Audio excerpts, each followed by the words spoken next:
So let's get started. Sandy Baum is our moderator.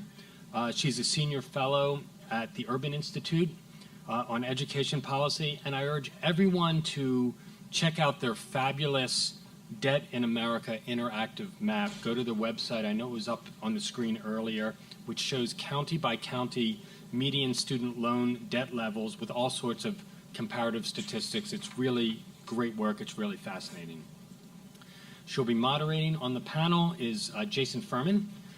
Jason had one of the most interesting jobs in the world as chairman of the Council of Economic Advisors under President Obama. His monthly blogs from the White House after the jobs report or after the quarterly GDP report, in my view, they were the most well-written, most accessible economic reports I'd seen anywhere. I love them. He's now teaching at the Kennedy School. I wish I was in his class. Dr. FENABA ADDO comes to us from the University of Wisconsin, where it snowed last night. There was 6 inches of snow. She barely got out. Her research has highlighted racial and wealth disparities in debt outcomes, a really critical issue, and her work is so important. She received her PhD from the Department of Policy Analysis and Management at Cornell University, which is where my wife went to school. Mark Holtzman is a senior policy analyst from Demos, where for the last 4 years he's conducted research that focuses on the nexus between college affordability, student debt, financial aid, and state investment in higher education. He's a native of Cincinnati, Ohio, holds a BA in government and politics from the University of Maryland at College Park, and international I'm sorry, you have an education master's at Harvard. And before I turn it over to Sandy, I just want to give a shout out to Tamara Heiler, who runs our higher ed program, who most of you know, who's doing just absolutely fantastic work and is leading our charge to make the college discussion not just about cost, but about quality, accountability, and outcomes. Sandy, over to you. Thank you. It's great to be here and to have an opportunity to moderate this great panel that I'm sure doesn't need much moderating, and to have this audience of people who have obviously also thought a lot about the issues we're going to talk about.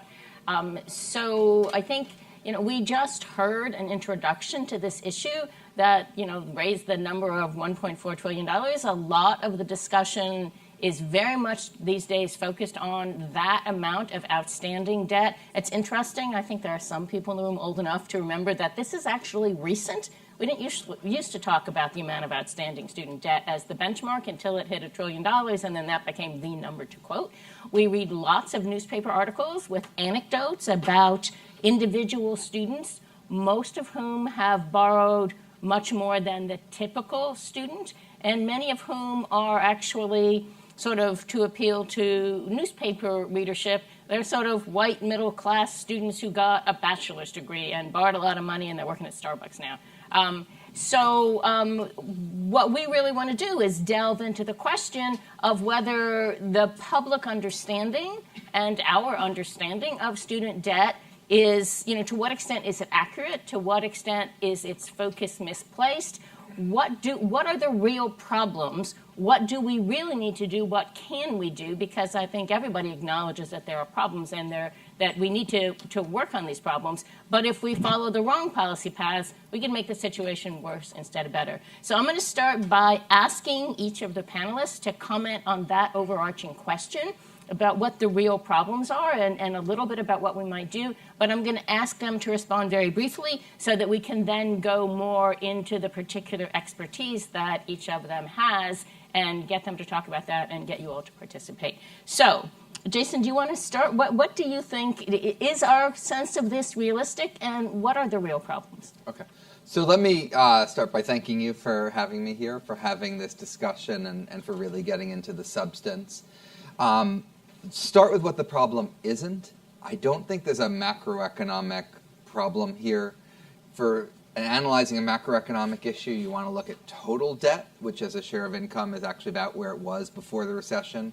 Even better, you want to look at total interest payment, debt service, as a share of income, which is very, very low in historical levels. This debt is guaranteed. It's not securitized like the mortgage debt. Hasn't risen nearly as far as fast. The aggregate is a lot lower than mortgage. So we're not talking about another subprime, or crime, whatever you want to call it, financial crisis. I think what this is a really important issue to many individuals. And the problem is you want to get the positives, which are the very large return to college and the fact that this is a fantastic investment for many, against the negatives, which are just huge numbers of defaults. And, Sandy, implicit in your question, sort of modal default is an African American who went to a nonprofit school, didn't complete it, and ended up with a small amount of debt, defaulting on which is still consequential and problematic, not the sort of white student who graduated from a four-year public university with a lot of debt, which is a quite unusual situation for default. Hi. Hi, yes, this is a pleasure to be here. So for the last few years, my colleague and friend Jason Houle and I have been exploring racial disparities in student loan debt. And I think one of the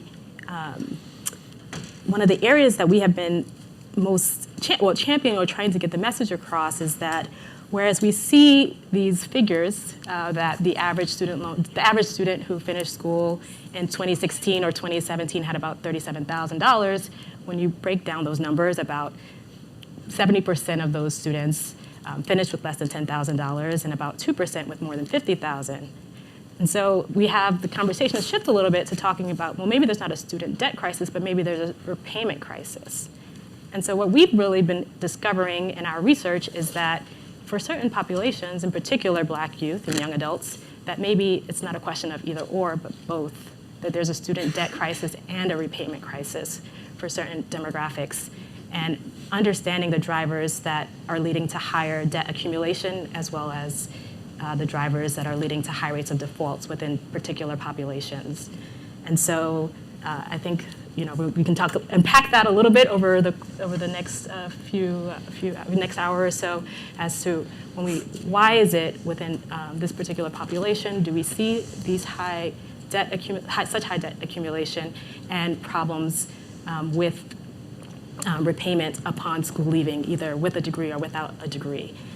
In particular, entrance into the labor market, and particular labor market discrimination, underemployment, and unemployment for this population. Yeah, and at the risk of having total consensus early on in the panel, I think the student debt crisis, such as it exists, is particularly acute for communities of color and working class communities.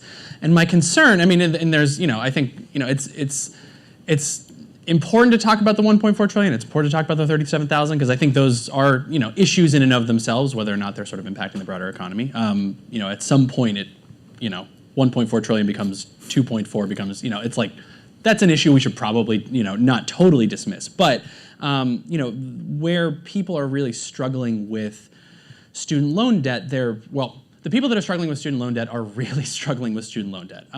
Half of all Black student borrowers default on their loans within 12 years of starting college. That's a crisis, right? That is a problem. The policy mechanism to fix that can be sort of debated and can be different depending on where you are and whether it's the federal or state level. But that's a crisis. 1/3 of Pell Grant recipients who borrow default on their loans within 12 years of starting college. And my major concern about student debt, again, isn't the average or the aggregate necessarily. It's that the people who are in crisis in student debt are making up more and more of the new student population. Students of color made up about 1 in 6 students in 1980 of the college. They made up 1/6 of the college-going population. Now they make up about half, right? So if the students that are entering college are the ones who are more likely to struggle to repay debt, the problem is not going to go away and is probably going to get worse. And I just think student debt, whether it's sort of it we isolate it as an issue in itself, it is bumping up against massive disparities in the labor market, rising costs of childcare, rising costs of housing in certain areas, and it is contributing to a racial wealth gap that does grow at each education level, right? It is true that there are massive returns to a college degree, and within race, you are typically much better off getting an education than not getting an education. But across race, it actually the racial wealth gap grows at every education level, right? To the point where the typical white household headed by a high school dropout has more wealth than a black college-educated household. And student debt is a part of that, answer, given that students of color have to take on more debt or borrow more often. But we should really be thinking about what, the system that's sort of predicated on taking on debt is doing to sort of a yawning racial wealth gap. So yes, a lot of agreement and a lot of focus on the individual students as opposed to the aggregate. And there are a lot of points that I think we're going to want to come back to in what you said. But I do, Jason, you said it's not a macroeconomic problem. But I'm going to push you a little bit on that because we all keep reading about how, the economy is going to crash because of student debt. What if people don't pay it back? Are people not buying houses? Are people not retiring? Are people not getting married and having children because of student debt? And I think it's very difficult for people to interpret these things. Like you read the headline, right? And somebody did a study and says something about home ownership. How should we think about that? And one of my fundamental questions about this research is, what's the comparison point? Right. I mean, is it like student debt? I mean, we all know that, we'd be better off if you have the same education and the same income, you'd be happier if you didn't have to make student loans. But you probably wouldn't if you didn't make the student loans. So how can we think about that? Right. So I think you, again, just partly answered the question, but thank you for leading me to the answer. So that's, if you're thinking of buying a house, right. We don't even need to do any studies here. Let's just do a little bit of intuition. You're thinking about buying a house, and you make, let's call it, $5,000 a month, and you have a lot of student debt, and somebody else makes $5,000 a month and has a little student debt. Which of them is more likely to be able to buy a house, take out the mortgage? Obviously, it's the one with the less student debt. I don't think, though, that's the most interesting question, because the question is often student debt plus college, or no student debt and no college. So now let's ask the question of, you have two people. One of them makes $2,000 a month more than the other person because they went to college, and that's not an unreasonable number. In fact, it's probably conservative. And they pay $300 a month in interest on student loans that the other one doesn't have to pay because they didn't go to college. Who's more likely to be able to afford a home and own a home? The person who makes $2,000 more and has to pay $300 in interest, or the other person? It's definitely the first person, not the second person. So a lot of these studies really do come down to what the counterfactual is. And in general, owning a home, if you make more, you'll be in a better position to own a home. And if you go to college and you complete college, you will generally be in a position to earn more. So I think that's a really important lesson from all of this. Even actually college students with and without student debt have similar rates of home ownership by 35. The other thing going on in some of these studies is going to college itself has a causal impact. If you go to college, you will more likely get married later, you'll have children later, you'll be in a position where you want to own a home later. That's true, with or without student debt. So you also want to make sure that you're not conflating the causal effect of going to college with the causal effect of the debt, which happens to be very correlated with going to college.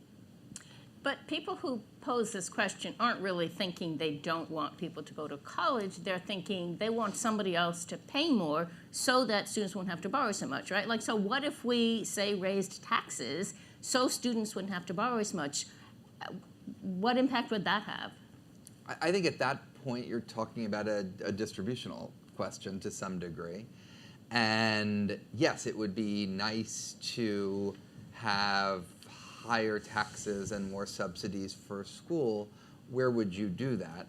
Would I make it lower interest rates on student loans across the board? So the person who goes to medical school, isn't paying as much interest. That might help the person who went to medical school's home ownership, but probably isn't the most progressive way to reorient the tax code.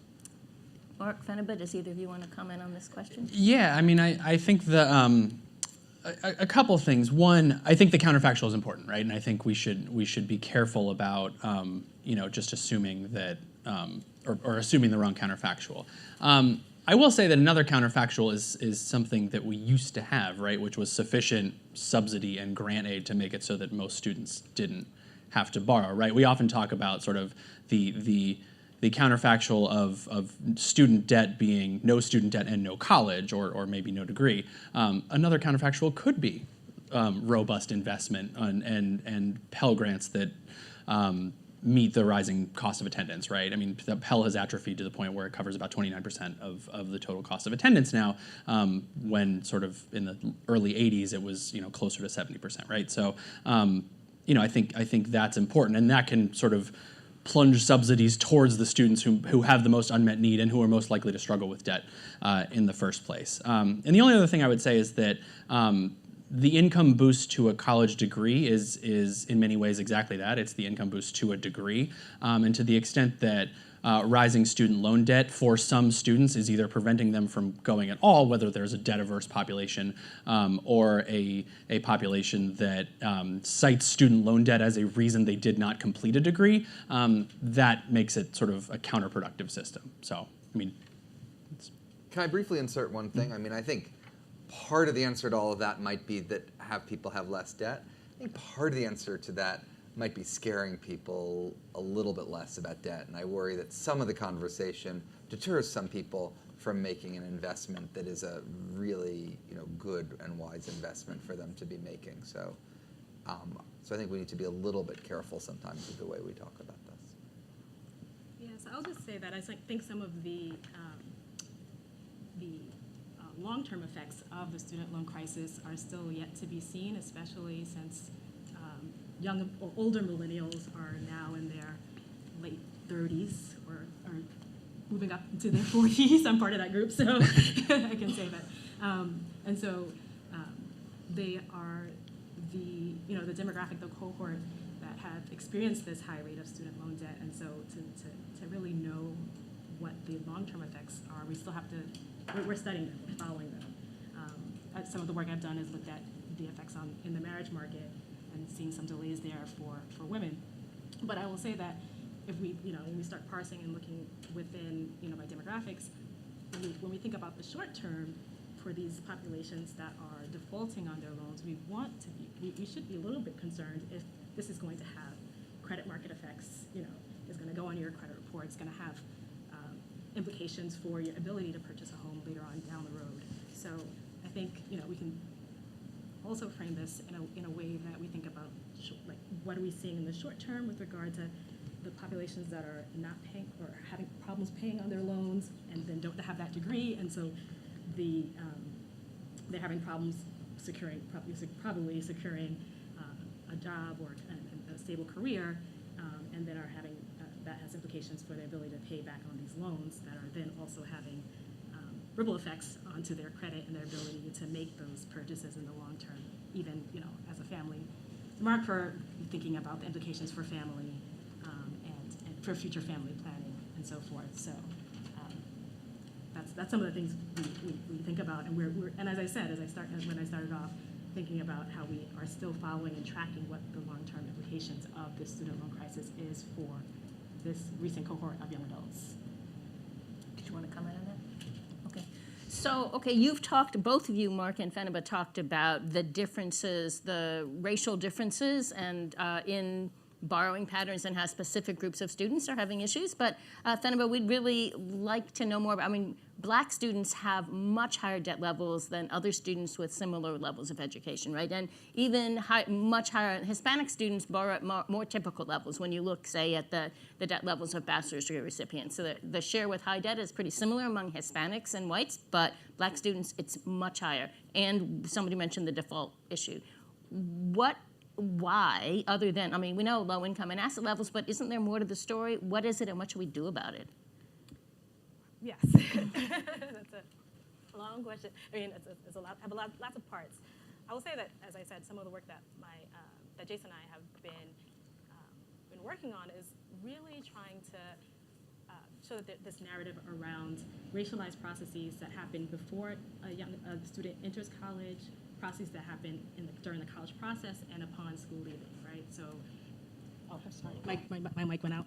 Is that better? Yes. Hello. Hi. So, as I said, so what's happening before the young adult enters college, we think about family, social and economic resources are really important as far as helping children to navigate those processes. And if we look at income inequality, wealth inequality in particular, the ability to assist your child with, as families have taken on an increasing share of college costs, not only are they taking on loans, but families have also had to help supplement those costs, throughout the college process. And we just have such large or vast racial wealth inequality in this country that, I'll give an example. In our data, for the top quintile, the wealth quintile, was to qualify for the top wealth quintile, you had to have at least $191,000, and only 3.6% of that particular quintile was composed of Black families. So the distributions are just completely off, right? As far as we're like the median of the Black wealth distribution. So the ability to transfer funds, or the fungibility of being able to transfer assets to help support young adults is one of the critical mechanisms through which inequalities in debt are happening. And what we see when we look at what's going on while young adults are in school, Black students are often funneled or pushed towards predatory credit markets, so more likely to take on and have private loans. So we saw a rise in private loans across all races during and after the Great Recession, but the numbers were significantly higher for Black families, as well as we see them more likely or disproportionately represented in the for-profit schooling industry, which has, as we know, and students that go to for-profit schools are much more likely to have higher student loans. And then when we look at, we see them upon school leaving, obviously we would like for students to finish college with a degree, but we even see disparities amongst, and Mark touched upon this a little bit, as far as the markets that they're entering. So Black college students with degrees are much more likely to be underemployed or unemployed longer. So we really find, in some of the research that we're finding, is that not being able to hit the ground running and pay back those debts as soon as you finish college matters for the rates of student loan, the trajectories of debt across young adulthood, right? So if you don't pay it off quickly, we see among whites, their trajectory is going down, whereas the trajectory for student loan payments is rather stagnant or not moving that much at all. So, we can see processes at before and during and upon school leaving that are really contributing to this chasm as far as the student loan, that's contributing to the ability of Black students to not accumulate so much wealth, and then the inability to pay it off at the same rate as their white counterparts. Jason, Mark, do you want to comment on that? I hope an important theme of today is that there's a lot of heterogeneity. There's heterogeneity of how students do in terms of whether they complete, whether they end up with a lot of debt, and some of that is systematic, racial. Some of that is just chance. Some people end up getting a great job and making a lot. Some people end up not, getting a great job and make a lot less. And so hopefully we'll talk about income-driven repayment. I think heterogeneity of institutions is another important one. And if we talk about a set of institutions and we do 95% of our conversation is about for-profit, that would be totally appropriate and totally right. And you want to get at the quality of the bottom tail, not worrying as much about everything else. I said 95% because I do think that asking tough questions about BCUs should be another 5% of the conversation.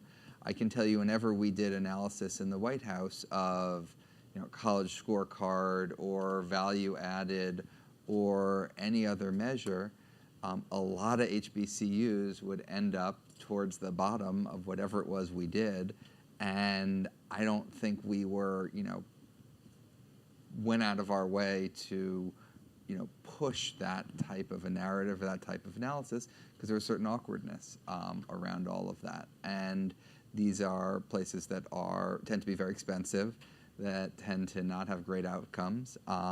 That's not across the board, et cetera. But I do think understanding, why that is, just making sure we understand it and talk about it and start to address it should be a part of the conversation as well. Can I just say I'll preface this by saying I'm by no means a HBCU expert, but I think yes, blacks, they tend to be highly underfunded and have very low endowments compared to non-HBCUs universities. But I also know that HBCUs produce a large percentage of graduates that go on to complete PhDs. So, as a PhD, as a PhD graduate and someone who is very aware of the dearth of blacks in higher ed, I think that they do serve a purpose as far as continuing to create this pipeline for, especially in the STEM fields. They are very, they produce some of the largest numbers of blacks that go on to complete a PhD in our society. So, as I said, I'm not, I don't want to, go down that road. But the issue there is they are expensive, and they also they can't provide the same number of grants and non-loan aid that non-HBCUs have, just because their endowments are significantly smaller than. So the largest, I believe the university, the HBCUs with the largest endowment is Howard University, and their endowment is smaller than the 10th non-HBCU and granting university, which is University of Michigan. So that just gives you some perspective on the differences in the abilities of these universities to provide the same amount of support that other universities, non-HBCUs, are able to provide. Right. And I'm definitely not an expert on this topic, and I don't think this is the big issue, but I think it's an issue that may be a little bit under discussed. This isn't about closing schools, certainly not.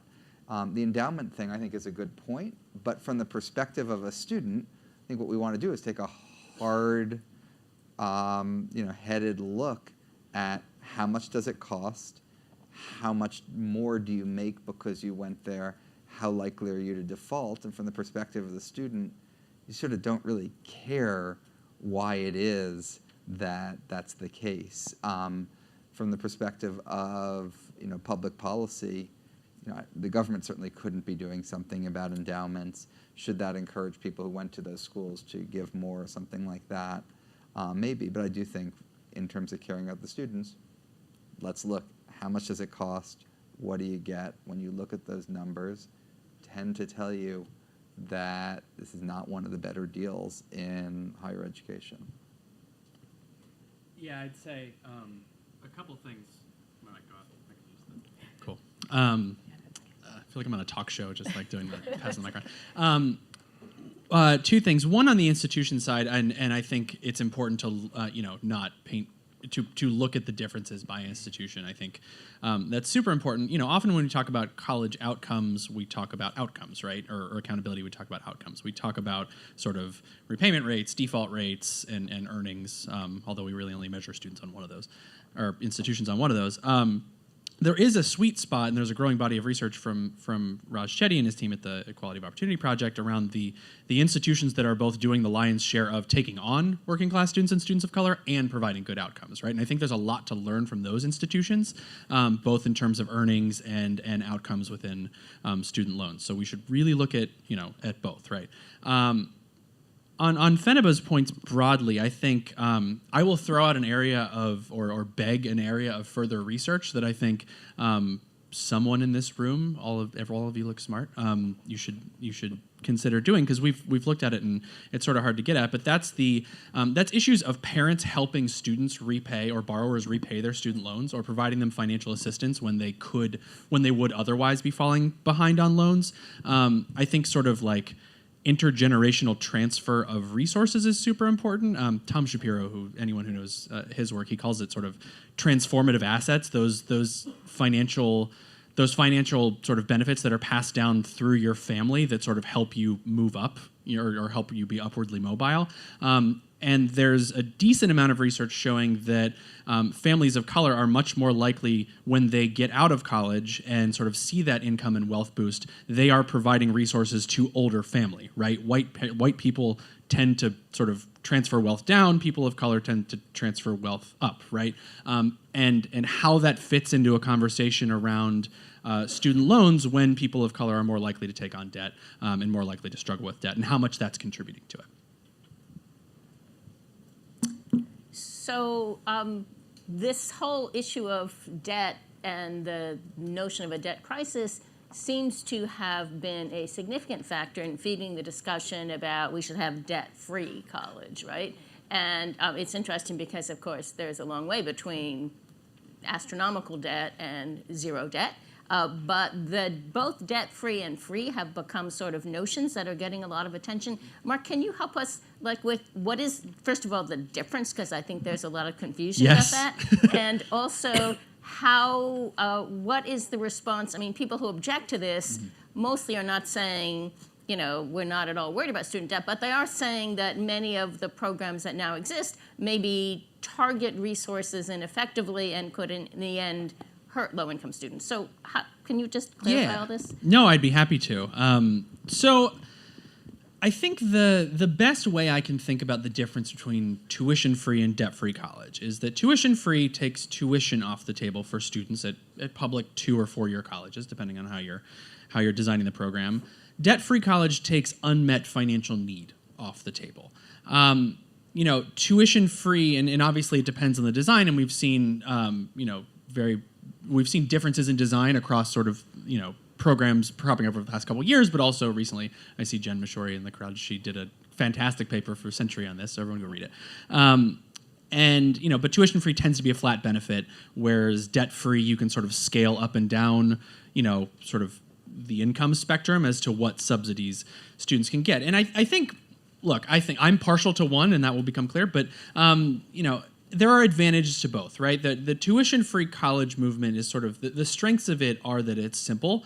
It might provide a more durable political constituency. There's less bureaucracy, frankly, probably with the tuition-free model. And there are some sort of, benefits of promise programs, whether they're community college or otherwise, that help keep students from leaving financial aid money on the table. So it's, sort of provides an ability of students, if you have to apply for financial aid, there is a certain subset of students who are not applying for financial aid now and are getting stuff that they otherwise wouldn't get, but they've always been sort of eligible for. Like I said, debt-free college, the concept of it, and again, policy design matters, but it covers unmet need. It would take the full cost of attendance into account. But like I said, obviously at the top end of the income spectrum or the wealth spectrum, you can tweak any subsidies you provide to wealthy households or not provide any, right? Like I often say that wealthy households have debt-free public college now if they choose to have it. I think Sandy, as you mentioned, there's sort of a difference in policy design in some of these. Whether a program is, whether it's a tuition-free program that's first dollar or last dollar, whether it's taking into account all of the aid you get before you get the subsidy and only covering tuition, or taking tuition off the table first and allowing you to use Pell for living expenses, very much matters.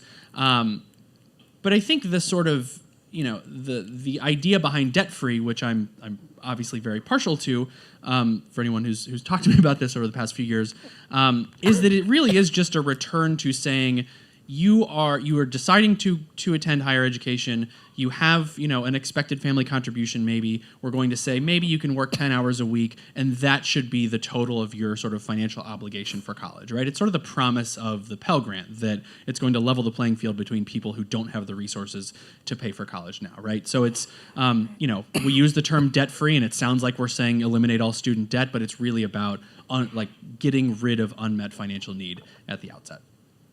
So can I just, for clarification, one thing is you said in your trying to give advantages to the other side that tuition-free limited the bureaucracy. And that makes me think like we have to differentiate, don't we, between let's eliminate tuition, and then if you apply for financial aid for your living expenses, great, and the last dollar programs you talked about, which bureaucratically you still got to get everybody to get their aid ahead of time. So, and then the other thing is that in the debt-free, like the Clinton's first proposal was debt-free tuition, right? So that's different from what you described, right? Yes, her first proposal, and then the later on, and then the bills we've seen in Congress, I would say have an improvement in that they take into account the full cost of attendance, because we know people are borrowing for much more than just tuition. I mean, at a 2-year college, tuition makes up 20% of the total cost of attendance, right? So that's where I think, only looking at the tuition side of the ledger falls down. And I should say the tuition-free could reduce bureaucracy, right? If you're eliminating tuition, initially, a last dollar program sort of keeps, the same, bureaucracy in place. I think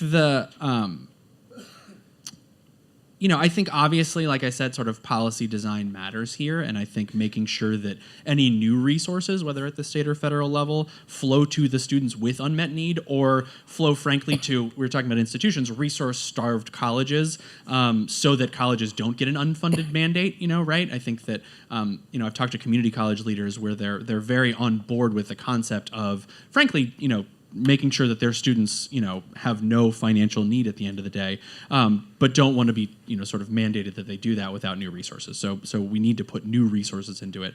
And I will say that we're not. I think that the evolution of this discussion has actually been really helpful. Bernie Sanders has introduced a tuition-free college bill for many years before this became sort of prime time, a prime time, had a prime time spot on the sort of political agenda. But it wasn't until last year, after sort of, I would say, good advocacy, but like a robust discussion, that his bill was actually improved to make sure that all people who got, I believe, the maximum Pell Grant had all of their unmet need funded, right? So, even those that had been talking about tuition free sort of realized that, there's more to college costs than that. Jason?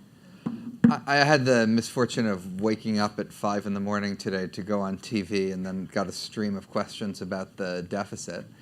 And so I'm like in a slightly deficit frame of mind, a little grumpy about all of it.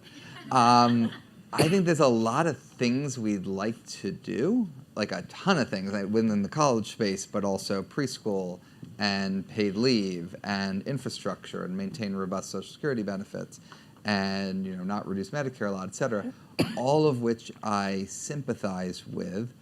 We're a country that doesn't want to raise taxes on anyone except people at half of us want to raise them on people at the very top. The other half doesn't want to raise them on anyone. So I do think we have to think a little bit about a budget constraint, number one. Number two, I think there's a little bit of a fairness question, which is, do you want to think about somebody's resources ex ante when they go to college, what their resources are, what their family's resources are? Or do you want to think of their resources over the course of a lifetime or ex post? So, somebody doesn't have a lot of money when they show up at college, they make a ton of money. Should that person be paying more for college than a similarly situated person who exits and doesn't make a lot of money? That would be point two. Third is just from an efficiency point of view, there is a cost of spending a year of your life sort of sitting in classrooms and not a year working, and you probably do want some mechanism to take that cost into account. All three of those considerations, the fiscal consideration, the fairness about ex-ante income versus lifetime income, and the wanting people to take into account the efficiency, lead me much more towards an income-driven repayment type of model, where if this investment pays off for you, you will repay the cost of the investment. And if this investment does not work out for you, then you won't have to. And I think that, in sort of all three of those dimensions is probably a better way to go. We've made a lot of improvements in that regard. We're at 6 million people now. I think within our system, we could stand to simplify it a decent amount more. And, ideally, in my dreams, move to a more Australian type of system where it's automatic, it's everyone, and it's really simple because it just shows up on your tax return with everything else. Can I ask you to elaborate a little bit on your efficiency point? Because even if tuition is free, people are still spending a year of their life, right? So what exactly do you mean, and what would make people realize that more? I think in effect, what income-driven repayment says is that spending a year of my life doing this is you have to pay the costs of, all the wonderful people that are teaching you. You have to pay for your housing and food, and you have the opportunity cost of not working.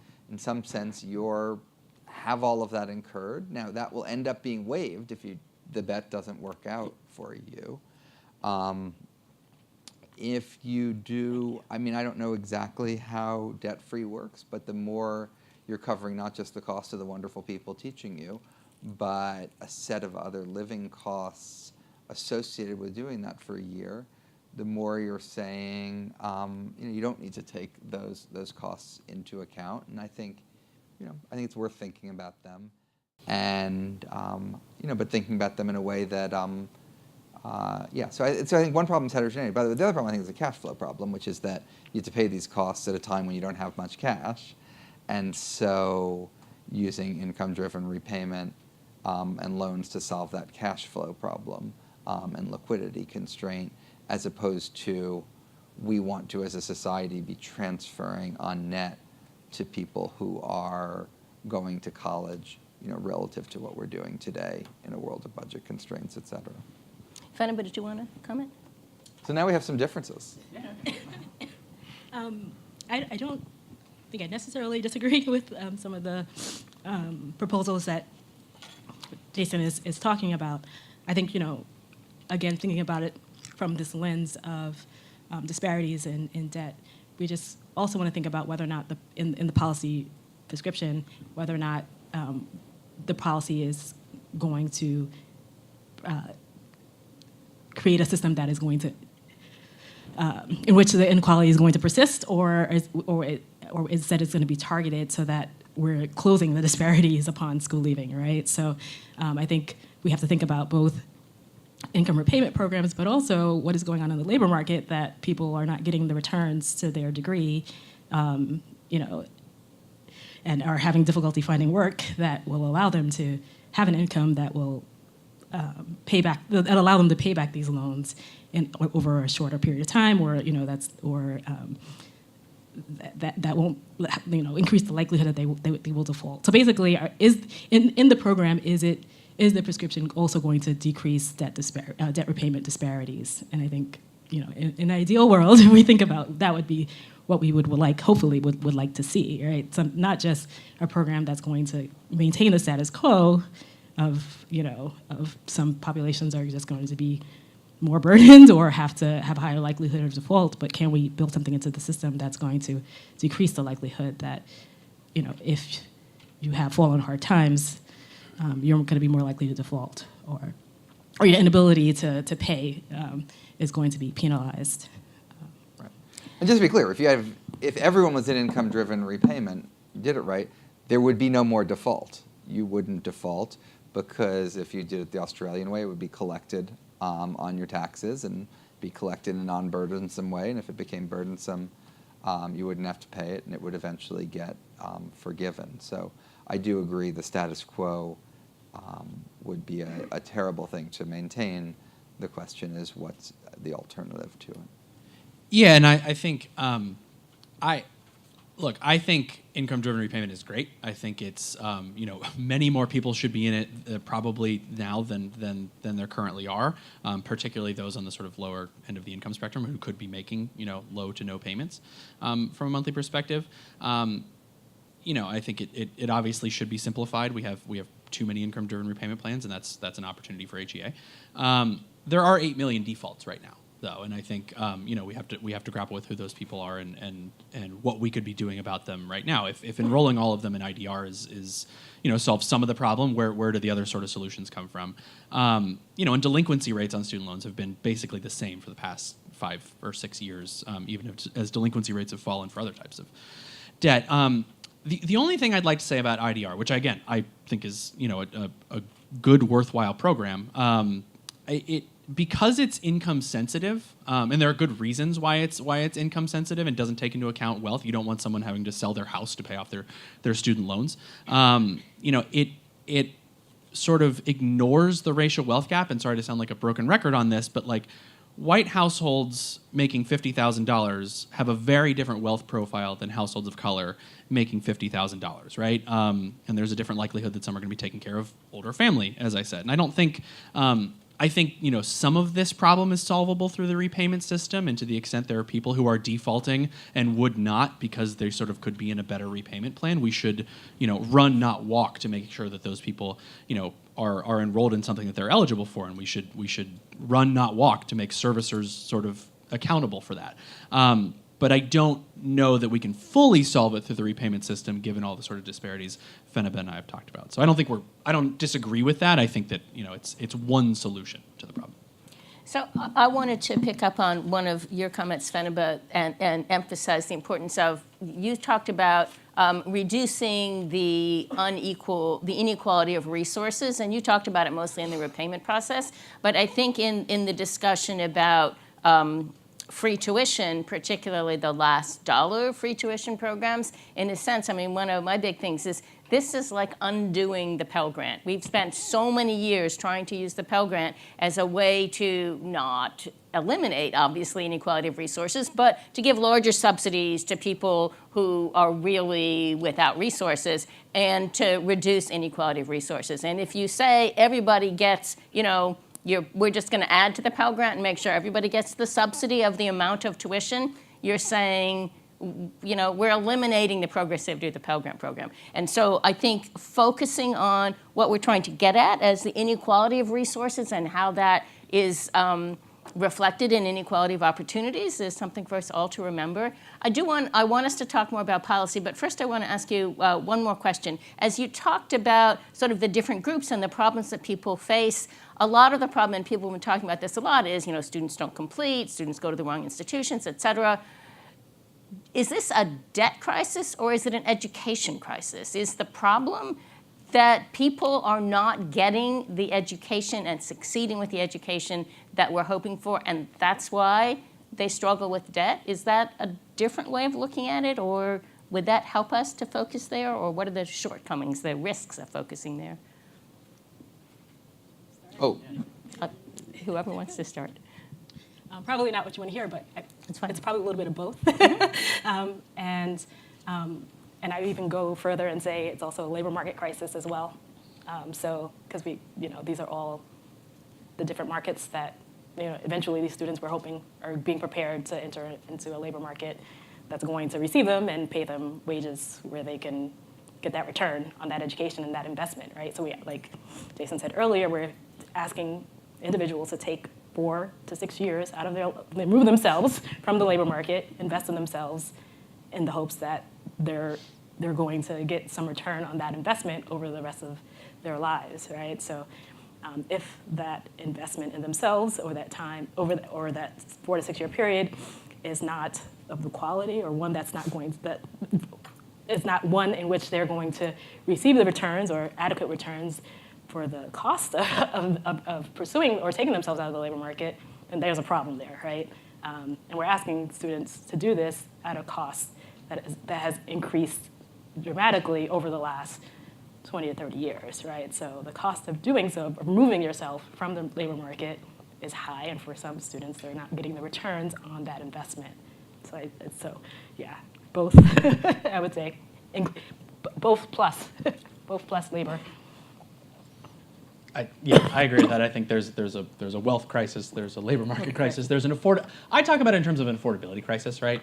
But all of these things contribute to the student loan problem. Like the rubber hits the road when someone is repaying their student loans because of disparities in family wealth and disparities of borrowing rates and disparities of the types of institutions and the resources that they have or the institutions that sort of market to certain students. So all of this sort of this is a totally unsatisfying answer, but we need to sort of tackle all of these things if we care about student debt. Student debt is sort of a function of a lot of these things. I think a lot of this is very much a function of an education set of issues, and now to make sure we're hitting the 95% target for for-profits. That's where a lot of these problems are, and that lends itself not to a solution about how you handle tuition or how you handle debt or how you handle income-driven repayment, any of those issues. It says regulate those institutions, and that's something, obviously, that the Obama administration did, and I think some of that has contributed to the decline in enrollment in that sector, and that's a good thing, and maybe to some improvements within that sector. I'm less sure about whether or not that's happening. I think a second issue, which has a really big bearing on both whether you're going to repay your debt and what your earnings are, is whether you're completing college. And so an emphasis and a focus on that, I think, is really important. Don't make me do 3 more sentences on it, but many other people could do that. The last thing I said is I'm very sympathetic to all of these policies being interdependent. I also worked in government for 8 years, and I had the experience that we would put out plans on lots and lots of different things, and sometimes not every single part of every plan would happen. And so I do think it's worth asking the question of, if you don't fix all the other things, what would you do in this space, even while you're trying to fix all the other things? And I think, you look at our labor market, I think there's a lot of things we need. I think we need stronger, voice for workers. I think we need a higher minimum wage. I think we need more vigorous antitrust, not dealing with issues of monopsony and labor markets, non-compete, et cetera. I'm way in favor of all of that. Even if we don't do that, if we get the education policy issues right, we get the student financing issues right, you'll have more people who are in a position that they graduate from college. And at the height of the recession, the unemployment rate for college graduates rose to the point where it was still below the unemployment rate at the very best point for non-college graduates. So I think that gets you a really far way, even without solving everything else, and obviously would not want to slow down on solving everything else as well. So that's really helpful in terms of policy. Did we cheat? Did we get ahead of where your No, script you didn't was? cheat. Okay. You saved, because we do want to move to the audience, but I would like to get the other 2 people to also comment concretely on policy recommendations. Yeah. Mine is really brief, and I just am going to piggyback on what you just said, is that honestly, we want to promote college completion, right? That's, even if you look at the different, the returns to a college degree, even though they may be lower for blacks, those who finish and have the degree have higher wages than those who do not. So I'm not in disagreement there. Yeah, not at all. I think the 2 things I'd say about completion. I think it gets us some of the way there. Again, I'm going to broken record this again, but black college grads are 5 times more likely to default on their loans than white college grads. They're 4 times more likely to be 60 days late on a loan payment. So, again, completion matters. It is huge. Within race, again, it is hugely positive for net worth, but it does not sort of close gaps. One thing about completion is that there's a vast body of research showing that there's a really, really positive impacts of need-based grant aid on college completion, right? So we should really be focusing on increasing need-based grant aid and making sure the Pell Grant is sort of, to Sandy's point earlier, sort of the promise of Pell, that it equalizes sort of college opportunity, and that does cover a meaningful amount of the total cost of attendance at public or private institutions. I think that regulating bad actors in the system is hugely important. I think the Obama administration was right on that. I think that's something that is massively important for some of the worst outcomes, right? But I would like us to sort of think about, if college completion is our goal, and it should be one of our goals, right? There's one sort of surefire way to get there, and that's provide sort of financial support and other supports to students who are least likely to complete now. Thank you. Okay, let's open it up to the audience. Please identify yourselves when you ask a question. Hi, I'm Frank Baum with NASGAP, the National Association of State Student Grant Aid Programs, and this has been a great panel and so many different topics I could ask a question on, but since we're talking about student debt crisis, to me, the crisis isn't news. I graduated from college many, many, many years ago with $12,000 in debt, which doesn't sound like much, but adjusted for inflation, that's $50,000. And I remember my monthly payments, except I had 3 of them. But the point I wanted to make is loan counseling was much better then, because when I signed my promissory notes, there's truth in lending disclosure on them. I knew what my monthly payment was going to be, and I couldn't just click through screens. I had to sit through a class and understand. And Bill's turning on because I went to University of Pennsylvania, and they had great entrance and exit counseling.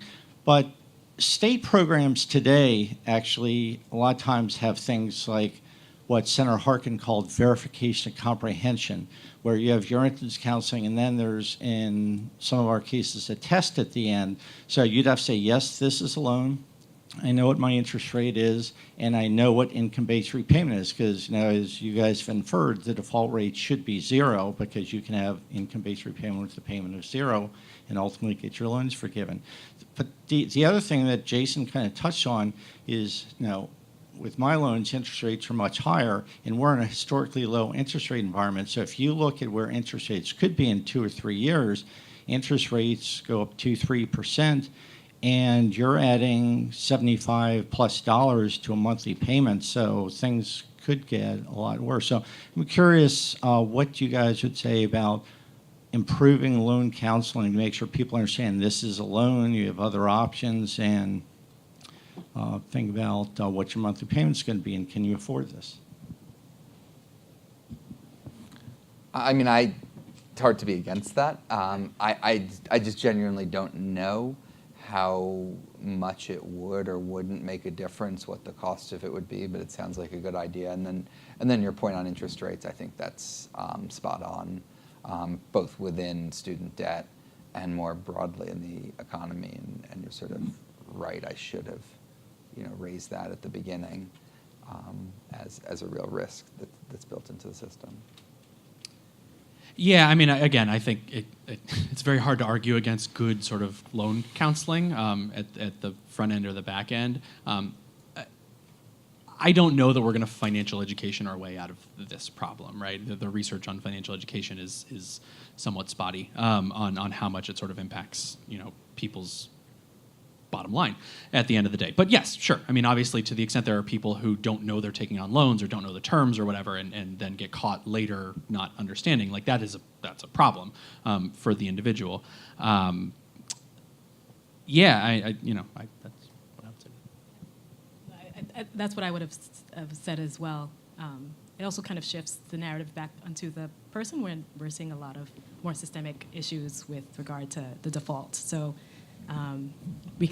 that's an individual level solution, which I agree with my panel mates that it's not discouraged. And I would say even anecdotally at my university, we're encouraging students to take, we have an increase in these classes, both in the front end and the back end before you graduate, about what counseling them on what to expect when you finish with regard to paying back your student debt. So that's happening.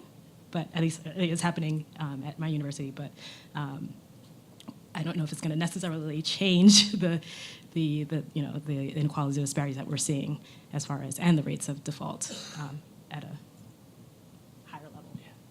One thing I just wanted to mention on the interest rates, right, is that I think that's a really good point. I think one of the things we've sort of danced around in this on this discussion, or gets danced around in the broader discussion around the student debt problem is the psychological impact of having your balance grow even as you're making payments. And again, there's massive racial disparities in the ability to pay off $1 in principal on your student loan debt. So to the extent that your monthly debt to income ratio might be okay in an income-driven repayment system because you have a low payment, is that having a psychological impact on people who say, I had, maybe $20,000 when I graduated, it is now ballooned to $35,000 many years later. I've been making payments, and it's not a monthly crisis for me, but what are they not doing instead? To either save in other areas, sort of build assets, build wealth, or pay down other debts, right? I think we can't sort of overlook the psychological impact of the interest killing you, for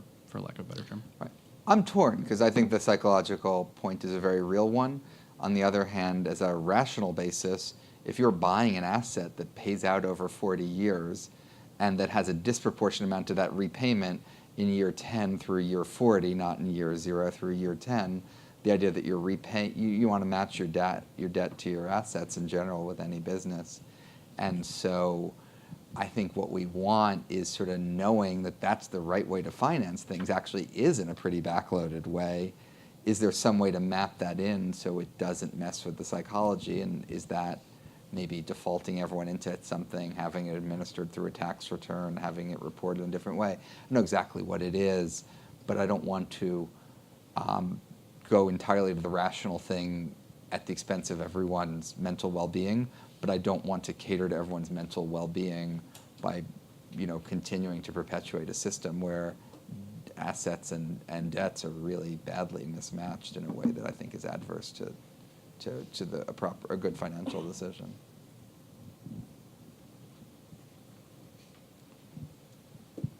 Hi, Ryan Bandari. I actually work with Third Way on the economic team. And I just wanted to talk about the college cost factor. So from an outside perspective, I'm not an education expert, but if you think about what happened to costs at college, and it's obviously the demand for, degrees shot up. You have then colleges who are seeing this increase in demand, seeing their applications surge, and recognizing as market actors, hey, we can increase the price for this because, one, we know that the payoff is there, and two, that they're going to pay for it. They want this, and then of course the cherry on top is that the government will give you the money no matter what. So they can Harvard could charge $100,000 and you can get a student loan for however much you need to pay for it. So they know that the money is going to be there for the students. And then, of course, to minimize social outcry, they don't do it all at once, but they gradually increase a couple thousand year after year. So I guess the question is, one, is it wrong, morally, that they're responding as market actors? And then two, if it is wrong, what can you do about it to fight costs from that angle?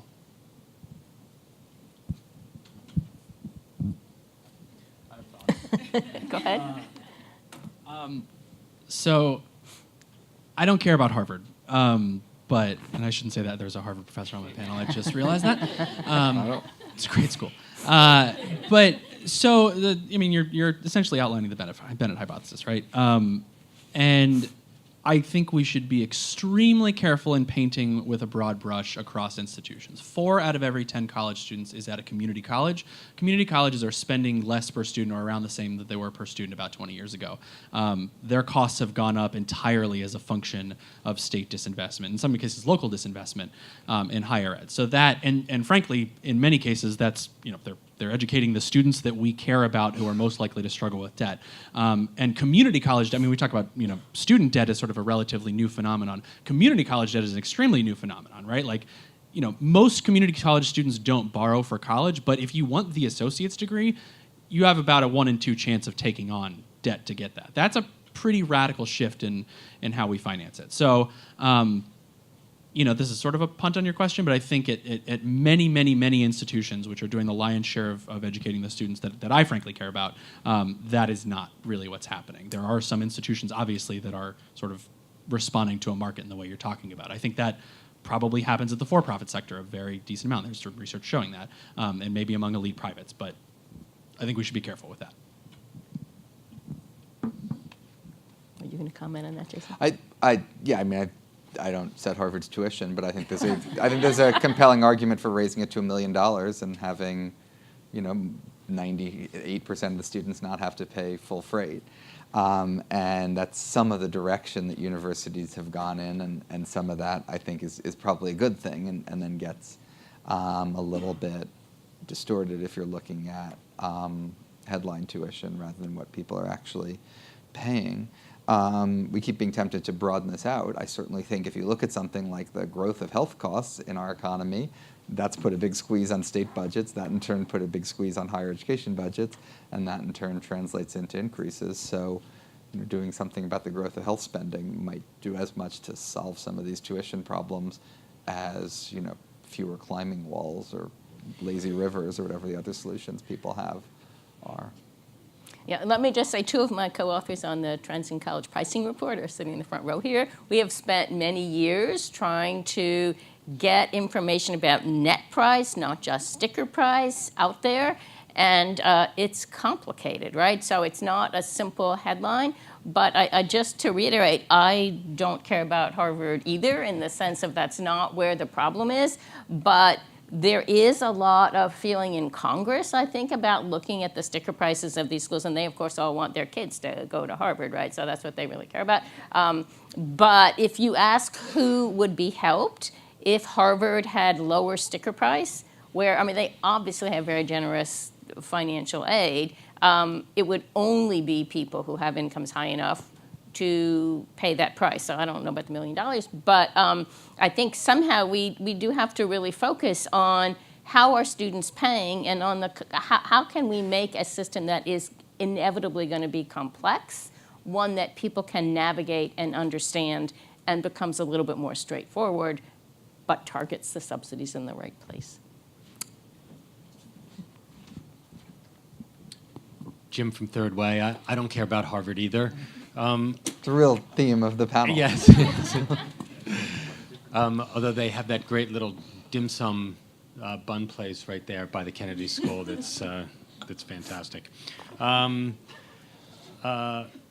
So when Third Way first started getting involved, thinking about higher education, I remember sitting with a group of people that, experts in higher education, and I asked this question. I said, when a kid doesn't graduate from college, is it the student's fault or the school's fault? And it stumped everybody around the table. And what I'm wondering is, you talked about income-based repayments. Is there a way to model either loan repayments or income-based repayments or some other way of financing higher education in which the college is vested in a greater degree in both the student graduating and the student getting employed and getting a good job? Are those interests not aligned at this point, and is there a way to align them? And I'm thinking also, particularly like minority students, the way to do it in which gender and race are taking, it factors in a positive way. I think that's a great question, and I think if somebody had a specific proposal, I'd want to look at it and ask two questions. You give the institution more skin in the game. You penalize them for people that don't complete, or you make them bear a portion of the cost of the default or whatever it is. And then I'd always want to ask the question of, on the one hand, that gives them an incentive to get people to complete. On the other hand, it gives them an incentive not to enroll black people or whoever it is they think is more likely to default.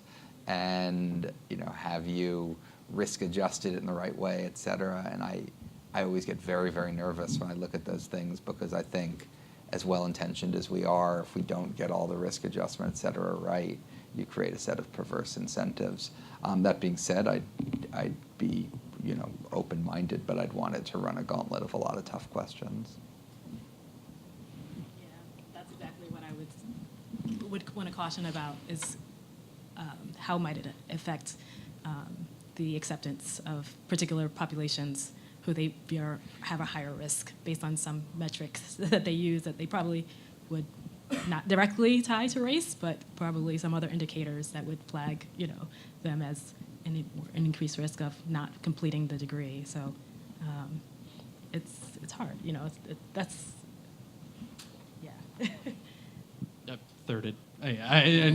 Yeah, you know, we only judge institutions or programs now based on, I mean, not only, but the you know, only one of the ways is default rates, and that is, I think, there's massive consensus, frankly, across the political spectrum that that's not, you know, the only measure, or even, you know, in some cases a useful measure for measuring institutions. So there's many ways you could do it, and probably, you know, sort of, you know, there's a model to do it where there are better metrics to use. I would say that we cannot exclude, you know, the institutions, you know, the student population that they're serving. And frankly, we talk about, you know, accountability in terms of penalties all the time, and you know, making institutions sort of pay a percentage of loan defaults or sort of a percentage of their loan balance in some cases, in some proposals. But providing institutions a bonus that are doing a good job, I think, is hugely important. Again, there's a subset of institutions that are doing both enrolling students of color and low-income students and that have really tremendous outcomes in the labor market, and they're not always the institutions you would expect.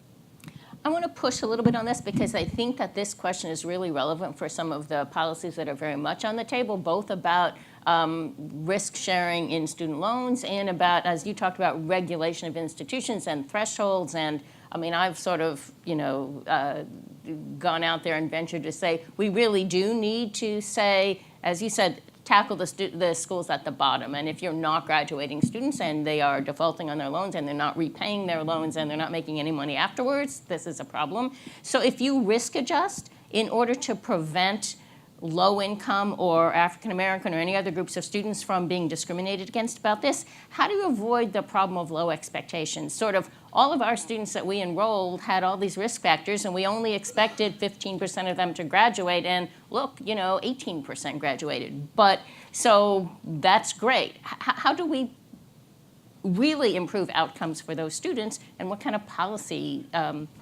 proposals would really be constructive? Is there an answer to this? I think that's a great question. Thank you. Okay. So Sorry. you're not in Congress and you don't have to write the bill, right? Does anybody, I mean, I worry I used about to this just a lot. ask James Cavall, but he's not on the panel, so Right, okay. wherever he is. Okay. I don't know if anybody has thoughts about this, but I worry about this all the time. I just feel like, and what, okay, so I'm going to ask another question on because we're talking about the loan stuff, and very much on the table now is the question of what about loan forgiveness and what about graduate students, right? You know, cutting back graduate student loans or letting them borrow infinitely and getting their loans forgiven. What should we do about that? Any thoughts? Pretty certain that the rates of default are lower for graduate students, so that just is kind of like shifting the narrative of the student loan crisis to one where there's not really, or should I say repayment crisis, where there really isn't one. Also, the returns for particular graduate degrees, so professional degrees, are higher than if you think of maybe master's programs that are not necessarily geared towards law, you know, law, business, or, you know, maybe thinking social work or teachers, for example, where those might be the populations that are struggling with their student loan repayment. So thinking again about loan forgiveness programs for those populations, who are doing public service, and these programs do exist. So I'm not saying anything that's revolutionary by saying that, but maybe, you know, thinking about how we can improve upon those particular programs is definitely something to think about. I'm going to stop there, I think. Yeah, I think on the loan forgiveness question, I mean, we talked about how income-driven repayment could certainly reduce defaults among some populations. Another way to reduce, given what we know about the balances of the borrowers defaulting, another way to reduce or eliminate default in a large majority of cases is just to do a one-time debt jubilee of like $5,000, right? If the average amount in default is $5,000, you know, we could think about doing that. Now, that's not necessarily a long-term solution, but that's, you know, we should probably be more creative about loan forgiveness than we are in terms of like, you know, all or nothing at 10 years in public service, or all or nothing in 20 or 25 or 30 years for undergrad and grad debt. But I think, you know, obviously the crisis such as it exists tends to be among undergraduate debt, and it tends to be among you know, working class students and students of color. So that's where we should think about loan forgiveness, and it's okay to target policy mechanisms there. Nothing to add? Hi, so Wesley from Third Way. First, I would say I think the GAO report that just came out yesterday on Grad Plus loans, I think said the default rate was like 2%. I haven't read it all, but I think that's an important point to make. But Sandy, you were kind of getting to this. But so when we think about the risk-sharing plans there are at least 2 bills out there right now. I'm curious as to what you would think, how you should risk adjust in those policies. I feel like I asked that question and nobody would. Right. Look, I mean, There's a difference, though. I mean, yes, in improving their outcomes, but also just in general, how would you risk adjust on the front end? Right. I mean, it's not health insurance, right? I mean, health insurance, it's a travesty if you set up some system that leads people to not want sick people to come into their hospital or into their, health insurance plan. Here, Sandy's point in the question was some people going to college, going to higher education may make some sense, and for other people it may not. And so, the normal way we think about this and worry about it, at least in other spheres, doesn't fully apply here. On the other hand, even people who are riskier may, on average, or may 40% of them benefit or 60% of them benefit, and you sort of don't want to lose that while getting rid of the other part too. So I don't think it's as simple as no risk adjustment, and if it doesn't, if we think you're going to have a higher default rate, you shouldn't go.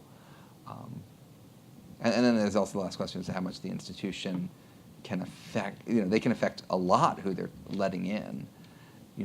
How much? Is it the student's fault or is it the institution's fault? I don't know the answer to that question either, but I don't think there's an infinite amount the institution can do in terms of completion and in terms of earnings and repayment afterwards. So, are you giving someone a lot of liability for something they don't have? They have a limited amount of control over. Yeah, I think, again, I don't know the sweet spot of how you risk adjust. I mean, people have been talking about this, smarter people than I have been talking about this for a very long time. I think one area that we don't often talk about risk adjusting is the amount of per student public funding institutions get, right? So if an institution, and you can even take research money out of the equation, but if a community college is getting, $1,000 per student in public funding, that's something you should risk adjust on because they're just getting fewer resources to educate, again, the most needy students, right? So that's one area that we should think about in terms of accountability. Okay. So, Bill Andreessen with the University of Pennsylvania. I care a little bit about Harvard. There's an article in the Wall Street Journal yesterday about this significant amount of financial aid that some universities give for merit, for students who don't need financial aid.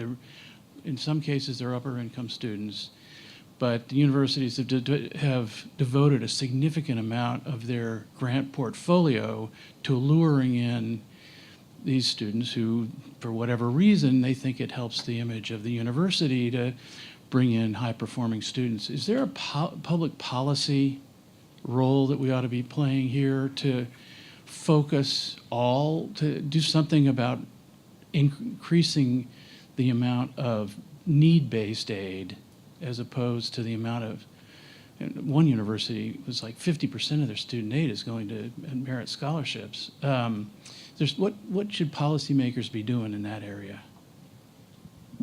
I mean, there's certainly a bit of a negative externality to that, and that you're just competing over a fixed set of students, and one person getting a student means another institution isn't.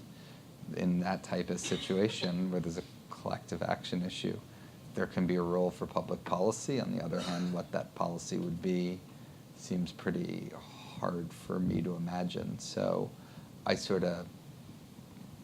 know. So maybe there's some role for naming, shaming, having it just, and the like. But then you look at sports. It's not like you're going to tell institutions they can't do things to try to attract people that are higher than average quality in athletics. So maybe, I should be even less concerned about the academic part when we have so much going on the athletic part. So yeah, but I think maybe raising awareness seems like probably the right thing to do.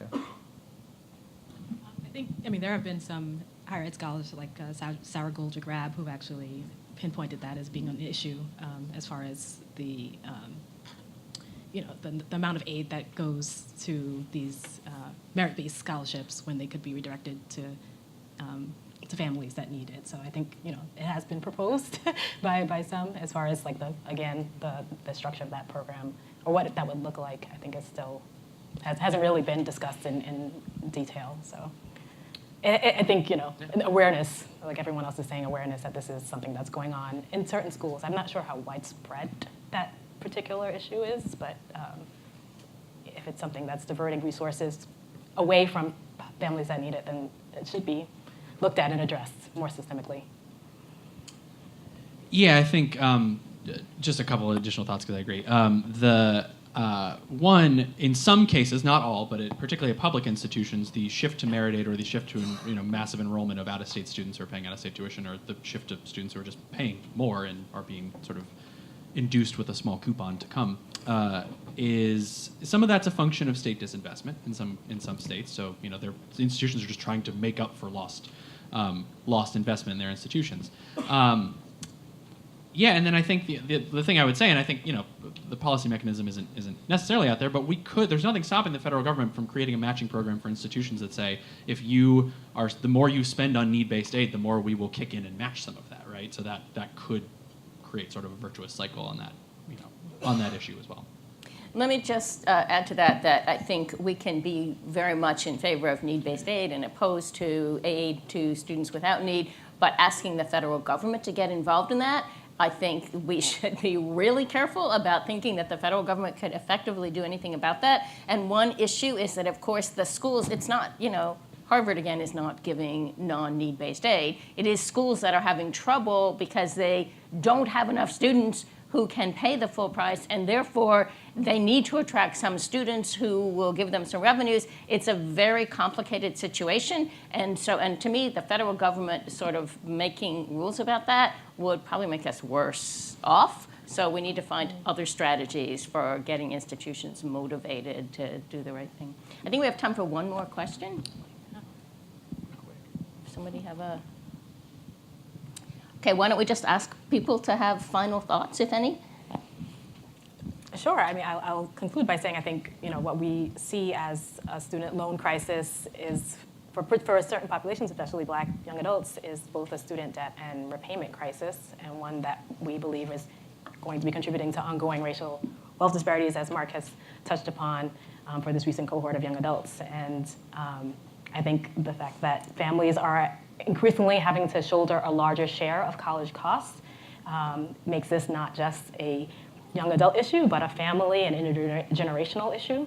And I think comprehensive policies that address this and take it from that lens are necessary. So I think I'm glad to be here and that we are addressing this student debt crisis and repayment crisis for Black young adults. But I think we have to have these ongoing dialogues to talk about what it means for families who are sending their children to school, because it's not a singular student issue, but one that is impacting families in their entirety. So yeah, I'll stop there.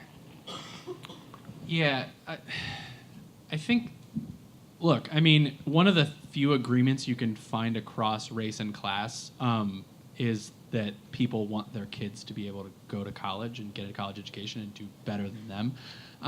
And I think, where we see massive sort of racial disparities and class disparities in student loan repayment, or just the amount of debt people are taking on, or student debt's inability to get, people, or hindering people's ability to get ahead or achieve the American dream, or what do you want to say? All of those things are related to other factors in the economy, right? There's a massive racial, there are massive racial disparities in the labor market, in housing, in sort of, pick a metric, and there's, structural racism involved.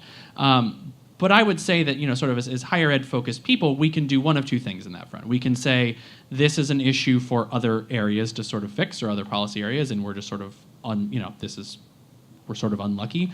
Or we can say, what are we doing in higher education if not trying to close some of these things, right? If higher education is supposed to close gaps and sort of, allow people to be upwardly mobile and not sort of calcify or reinforce disparities that we see in society.